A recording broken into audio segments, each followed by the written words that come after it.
ओम शांति। ब्रह्मांड आपको ऐसे दिन में कई बार चेक करता है और आपको पता भी नहीं चलता है। ब्रह्मांड यूनिवर्स आपको चेक क्यों करता है? क्योंकि आपने भी बहुतों को अभी तक चेक किया है और आप अभी भी चेक करते रहते हैं।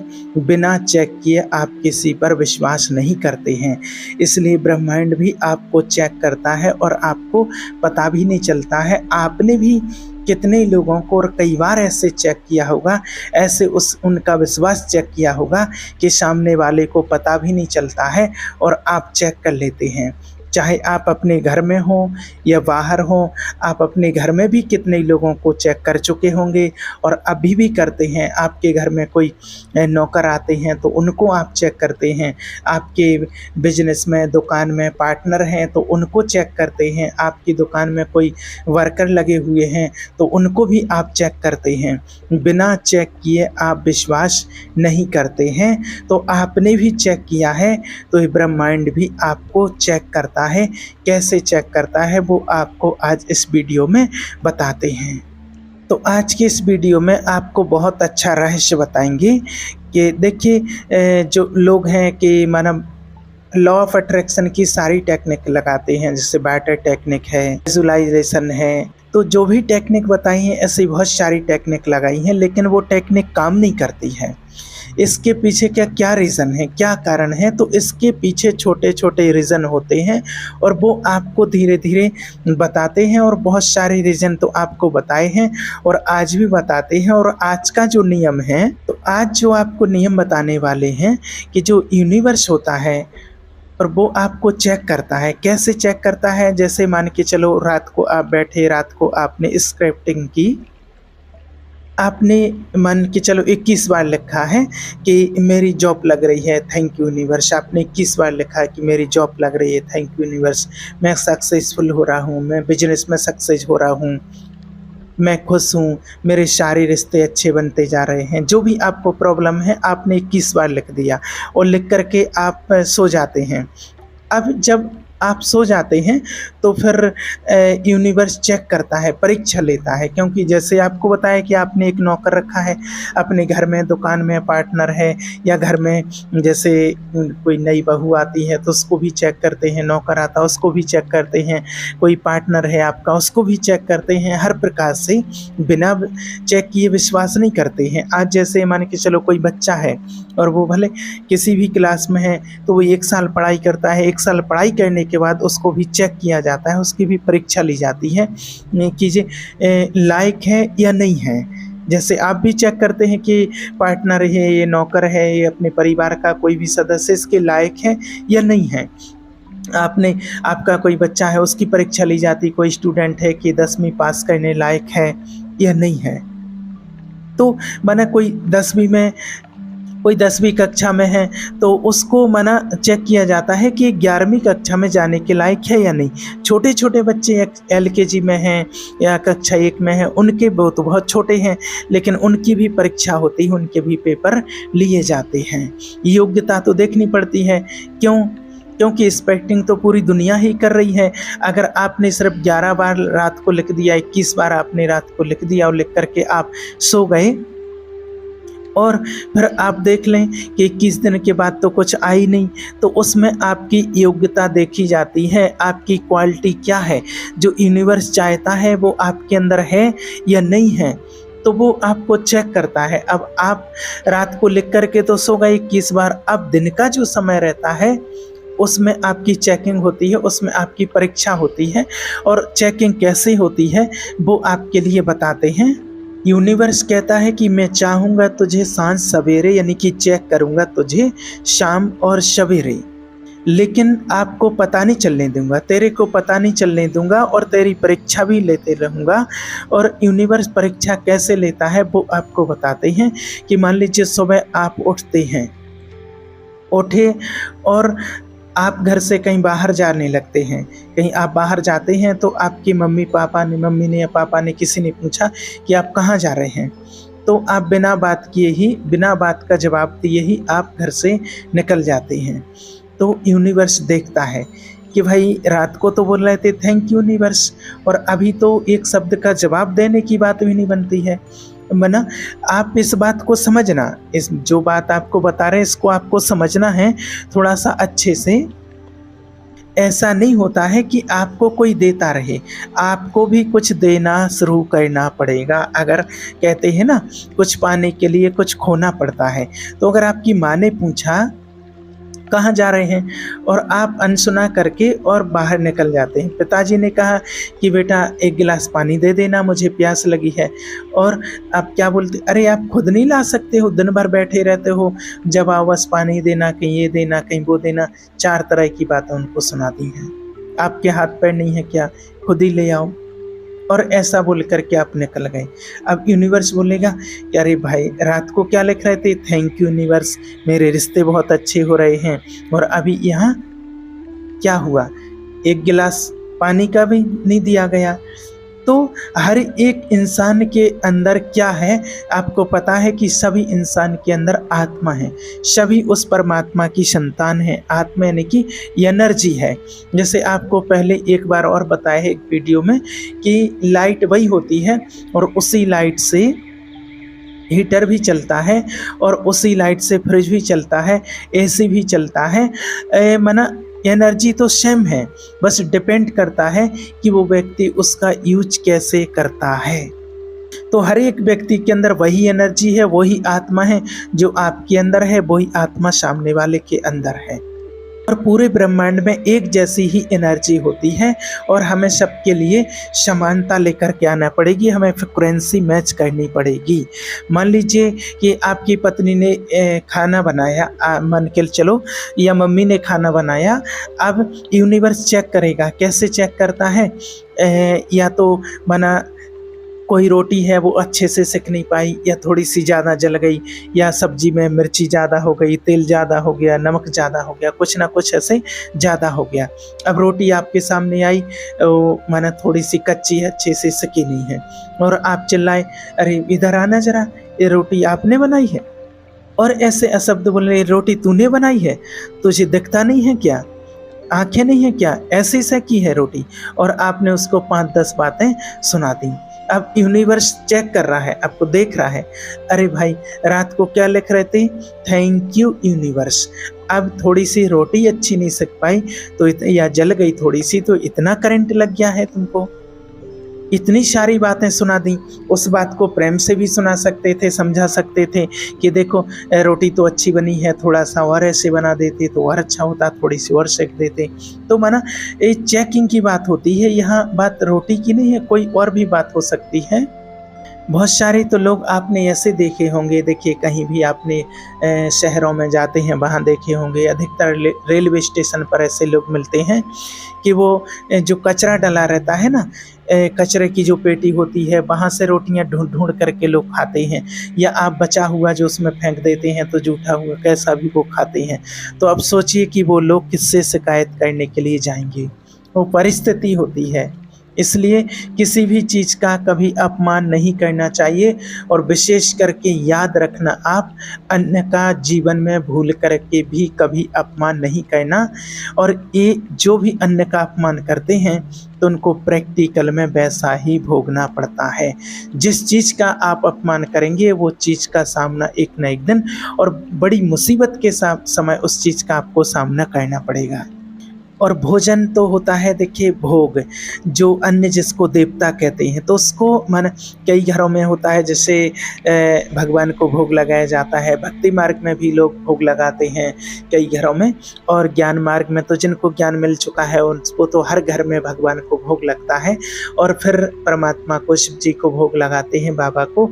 और भोग लगा गया यानी कि वो प्रसाद बन गया, तो उसको प्रसाद समझ करके, भोग समझ करके उसको ग्रहण कर लो।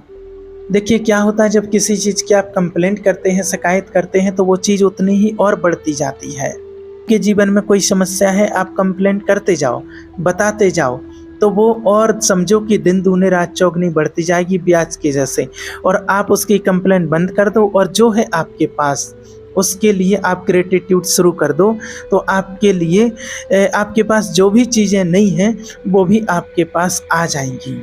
जैसे मान लीजिए अगर आप किसी चीज़ के पीछे ज़्यादा भाग रहे हैं तो वो चीज़ शायद आपको नहीं मिलेगी, और जब आपने किसी चीज़ को सरेंडर कर दिया कि ठीक है जैसा है जो है मुझे नहीं चाहिए, उसमें संतुष्ट हैं, तो वो मान लीजिए कि आपके पीछे भागेगी फिर वो चीज़। मान लीजिए एक छोटा सा उदाहरण है कि मान लो कोई अमीर आदमी है, आपका कोई रिश्तेदार है और वो बड़े अमीर हैं, पैसे वाले हैं, उनके घर में कोई फंक्शन है, उनके मान लीजिए कि किसी उनकी बेटी की शादी है और उसकी बेटी की शादी में आप जाते हैं, तो वहाँ पर आपको लिफाफा देना है, और लिफाफा आप देंगे तो भाई अच्छा बड़ा व्यक्ति है, अमीर है, तो उसको आप लिफाफा देंगे कम से कम 1000 रुपये का, 500 रुपये का, कम से कम 1000 तक का लिफाफा लोग देते ही हैं।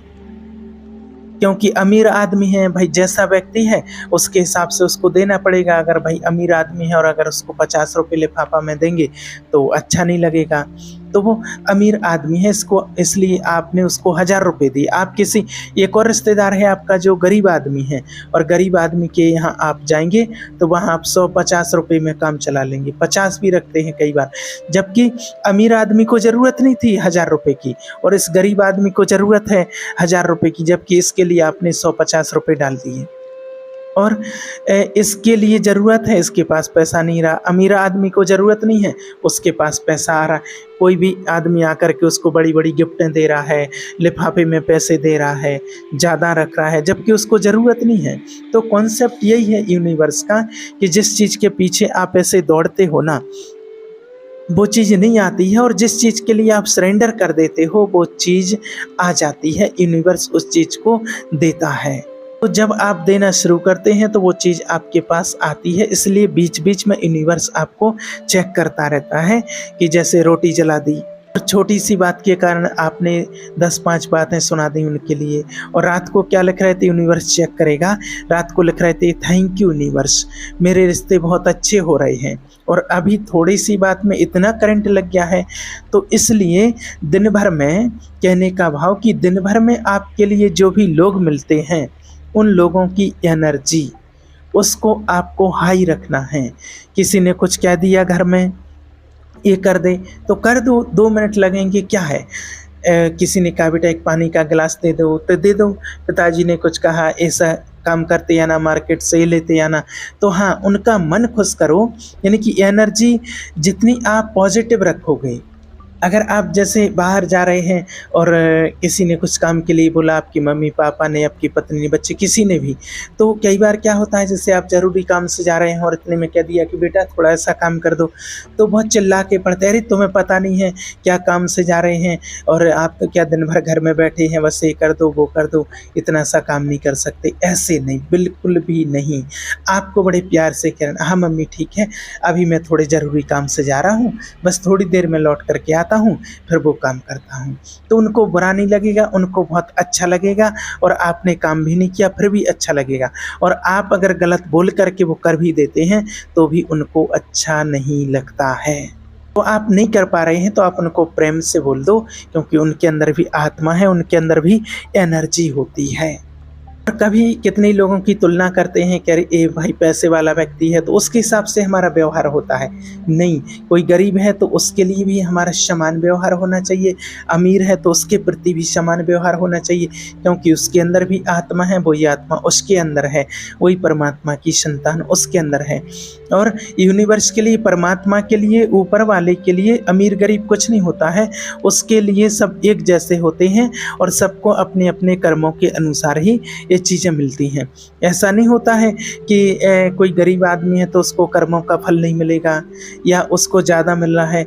चाहे कोई पैसे वाला हो चाहे कोई गरीब हो, सबके लिए सेम चीज़ है और सबको अपने अपने कर्मों का फल भोगना ही पड़ेगा। इसलिए आपके सामने चेक करने के लिए आपके सामने पूरे दिन भर में ऐसी ऐसी चीज़ें आती रहती हैं। आपको घर में किसी व्यक्ति ने कुछ बोल दिया है, आपके भाई ने, मम्मी पापा ने, आपकी पत्नी ने, पति ने, सासू माँ ने, बहू ने कभी कुछ ऐसा कर दिया, बोल दिया, चिल्ला दिया किसी के ऊपर, भाई ने चिल्ला दिया, सासू माँ ने, तो फिर यहाँ से रिएक्शन जाता है। तो जब आपके बच्चे कुछ कर रहे हैं तो आपका फिर यहाँ से चिड़चिड़ेपन से आपका रिएक्शन जाएगा, आप भी उनसे बोलेंगे। तो आप जो दूसरों से बोलते हैं, जो व्यवहार करते हैं, तो इस चीज़ का आप ध्यान रखो कि आप जो रात को लिख रहे थे ना कि thank you universe, thank you, ये सारे यूनिवर्स के ही पार्ट हैं, समझिए। और अगर आप बिजनेसमैन हैं तो वहाँ आपके जो भी माना आपने किसी नौकर वर्कर को रखा है, या आपके कोई भी पार्टनर होते हैं, या आप डॉक्टर हैं तो आपके पास जो पेशेंट आते हैं, तो सबके अंदर सेम एनर्जी है, ये समझो। और आपको दिन में ज़्यादा से ज़्यादा कोशिश ये करनी है कि मेरे मुंह से कभी ऐसे शब्द ना निकलें जिससे सामने वाला दुखी हो, क्योंकि वो दुखी होगा तो समझ लो कि वो आपकी चीज़ें इतनी ही वो धीरे धीरे काम करेंगी। तो आपको सबसे पहले अपने घर में, आपको शुरुआत सबसे पहले अपने घर से करनी है। जितना आप लोगों को खुश करोगे उतनी खुशी आपको मिलेगी। और एक चीज़ और, आपको बिल्कुल लोगों को देने का भाव रखना है, आपको देते रहना है बस। आप जिस दिन ये सोच लेगो कि आपके घर में मान लीजिए 5 सदस्य हैं और इनके लिए मुझे कुछ करना है, मुझे इसलिए कमाना है कि मेरे घर के जो सदस्य हैं मैं अपनी वाइफ के लिए, पत्नी के लिए, भाई के लिए, बच्चों के लिए कुछ कर सकूं, कुछ दे सकूं, ऐसी भावना, कुछ लाने का मन है। और जब ऐसी भावना होगी तो फिर आप देखना कि आपके पास कभी कमी नहीं होगी, आपके पास भर भर के पैसा आएगा, क्योंकि आपका भाव देने का है। लेकिन भाव क्या होता है लेने दुनिया में आजकल लोगों का, कि मैं इससे छीन लूँ, इससे मिल जाए, इससे वो मिल जाए, इससे कुछ इनकम हो जाए। तो छीन क्या लोगे लोगों से, है ना? क्या है लोगों के पास जो आप छीन लेंगे? ज़्यादा से ज़्यादा 2, 5, 10 हज़ार, लाख, 2, 5, 10 लाख, है ना? इतना छीन लोगे बस। अब यूनिवर्स के पास तो खूब सारा है, इसलिए आपको ये भाव रखना पड़ेगा कि मुझे किसी से कुछ नहीं चाहिए, मुझे किसी से कुछ भी नहीं चाहिए। और जब आपके अंदर ये चीज़ आ जाएगी कि मुझे इंसानों से कुछ नहीं चाहिए, और जब ये भाव आपके अंदर आ जाएगा, निस्वार्थ भाव से जब आप सेवा करेंगे, तो आपको यूनिवर्स से, परमात्मा से आपको मिलना शुरू हो जाएगा। और वो जो मिलना शुरू होगा कि आप देखेंगे कि लोगों से तो आप अच्छे की अपेक्षा रखते हैं कि अच्छा मिल जाए, लेकिन आपको बेहतरीन मिलेगा, बेहतरीन। देखिए, इंसानी दिमाग एक बहुत छोटा होता है, और ऊपर वाला जब आपको देता है तो आपने कभी सोचा भी नहीं होगा इतना देगा आपके लिए। हमें कोशिश यही करनी है, और हम भी यही कोशिश करते हैं कि मेरी वजह से किसी भी व्यक्ति को किसी प्रकार का दुख ना पहुँचे, किसी की आत्मा दुखी ना हो। अभी क्या है कि जैसे हम भी जैसे कितने वीडियो बनाए हैं, वीडियो बनाते हैं, तो उस वीडियो में नीचे कई लोग ऐसे कमेंट कर देते हैं, जो तमोगुणी लोग होते हैं वो करते हैं। जैसे वीडियो को देखेंगे तो वीडियो के नीचे कमेंट में कुछ भी लिख देते हैं, अरे फालतू की बकवास है। कई लोग कह देते हैं, अरे इतना लंबा वीडियो बनाने की क्या ज़रूरत थी, और सार की बात बोलो। तो सार की बात अगर आधा मिनट, 1 मिनट में कोई शॉर्ट में बता देंगे तो कोई समझ पाएगा क्या? तो वो कुछ भी उल्टा सीधा लिख देते हैं, ऐसे फालतू की बात करते हैं, बकवास करते हैं। तो वो क्या है, वो होते हैं तमोगुणी लोग। अब उनको इस लेवल तक आने में बहुत समय लगेगा। उनके पूर्व के जो पाप होते हैं, जो पूर्व जन्म के जो उनके पाप हैं, जो गंदे काम किए रखे हैं, तो उनको ये वाली बातें जो हम कर रहे हैं, लॉ ऑफ अट्रैक्शन है, या जो कर्म यूनिवर्स वाली बातें जो कर रहे हैं, ये आप अपनी मर्जी से नहीं समझ सकते हैं। तभी समझ सकते हैं जब आपके कर्म ऐसे कुछ रहे होंगे। आप इस वीडियो को ऐसे नहीं समझना कि ये वीडियो अपनी मर्जी से आ गया। उसका समय आएगा जब यूनिवर्स चाहेगा ऐसे कि आपको जीवन में आगे बढ़ाना है, नहीं तो वो वीडियो तब आपके सामने आएगा। नहीं तो आने के बाद भी लोग नहीं देखते हैं, स्किप कर देते हैं, उसको नहीं देखते हैं। तो इसलिए जब ऐसे कमेंट्स हमारे पास आते हैं तो उनको पढ़ करके ऐसा नहीं कि उनके प्रति कोई गलत भाव आते हैं कि घृणा है कि इसका बुरा करे भगवान, कि इसने ऐसा लिखा है। नहीं, वो क्या है, वो तमोगुणी व्यक्ति हैं। तो जो तमोगुणी व्यक्ति होते हैं उनके विचार ही ऐसे होते हैं, वो हर चीज़ में नेगेटिविटी देखना। और ऐसा नहीं है कि वो सिर्फ हमारे लिए ही लिख रहे हैं, नहीं, वो तो अपने लिए तो एक बार लिख रहे हैं, उनके तो घर में ही जो लोग हैं उनसे भी वो व्यक्ति संतुष्ट नहीं होता है। जो उसके खुद के व्यक्ति होते हैं, अपन तो बहुत दूर के हैं कि वो कहाँ बैठे होंगे, अपन कहाँ बैठे हैं, कौन सी गली में बैठे हैं, कौन से शहर में बैठे हैं, तो व्यक्ति कहाँ बैठा है, वहाँ बैठे बैठे अगर लिख रहा है कि शब्बे बेवकूफ़ बकवास कर रहे हैं, तो उस चीज़ का हमारे ऊपर इफेक्ट पड़ेगा? नहीं, उस चीज़ का हमारे ऊपर इफेक्ट नहीं पड़ेगा। क्योंकि ये बात हम जानते हैं कि जो व्यक्ति इस प्रकार की अगर बातें लिख रहा है तो वो खुद इस चीज़ से कितना परेशान होगा और उसके घर वाले उस चीज़ से कितने परेशान होंगे। तो ऐसे व्यक्ति होते हैं तमोगुणी। तो कहने का भाव है कि ये सब बातें उन्हीं व्यक्तियों के पास पहुंचाई जाती हैं जिनके कर्म वैसे होते हैं। तो इसलिए अपने को कोशिश ये करनी है कि अपने वजह से किसी का भी मन दुखे ही ना। तो जब किसी ने आपको कुछ ऐसा कहा, आप थोड़ी देर के लिए सुन लो, किसी ने भी कुछ बोला है, आप शांत रहो, सहन कर लो और याद रखना उनके लिए समय जवाब देता है। और समय जब आएगा तो आपको जवाब देने की ज़रूरत नहीं पड़ेगी और समय के साथ उस व्यक्ति को जवाब मिल जाएगा। समय सब जवाब दे देगा, आपको जवाब देने के चक्कर में नहीं रहना है। और आप अगर उस चक्कर में रहोगे तो आप पीछे रह जाओगे, क्योंकि अभी आपके पास क्या है जो जवाब दें। सब जवाब तो आपका काम देता है। जवाब तो जब आपका समय आएगा तो ऑटोमेटिक उसको जवाब मिल ही जाएगा। इसलिए अपना समय नष्ट नहीं करना है फालतू के लोगों को फालतू की बातों का जवाब देने में। इसलिए यूनिवर्स आपको दिन में चेक करता है कि व्यक्ति दिन में गाली देता है या नहीं देता है, इसकी मम्मी की बात मानता है, वाइफ को डांटता है कि नहीं डांटता है, ऐसे किसके साथ कैसा व्यवहार करता है। तो यूनिवर्स बीच बीच में आकर के ये चेक करता है। इसलिए बीच में ध्यान रखो कि अगर कोई ऐसा सिचुएशन आपके साथ आ जाता है तो आपको चेक करना है कि ध्यान रखना है कि अरे मुझे ऐसा नहीं बोलना है, यूनिवर्स मुझे चेक कर रहा है, फिर मैंने जो रात में लिखा है वो वाला मामला मेरा फेल हो जाएगा, वो काम नहीं करेगा जो थैंक यू यूनिवर्स आपने लिखा है। इसलिए आपको इन बातों का बहुत ध्यान रखना है कि जैसे हम किसी को चेक करते हैं तो हमें भी यूनिवर्स चेक करता है। ओम शांति।